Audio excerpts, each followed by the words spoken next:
I was driving back from a meeting just now and thinking, I really need to share this with you today.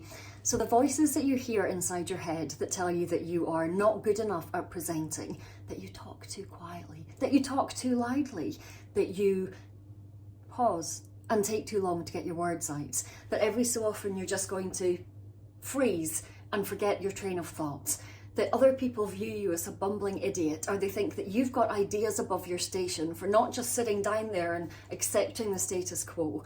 The people that tell you that you're showing off when you get up there and your pride to share from your heart and share who you are. All of that negativity, all of those voices, those unhelpful thoughts, they are not you. Those unhelpful thoughts are a construct.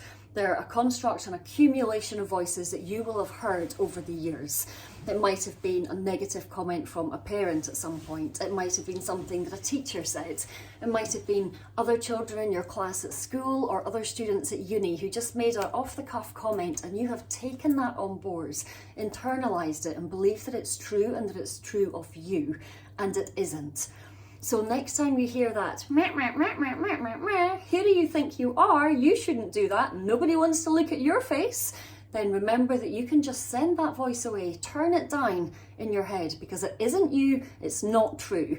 And instead find that bigger part within you, the part who has more of a mission than a fear, and let that part come forward, because that's who we want to see.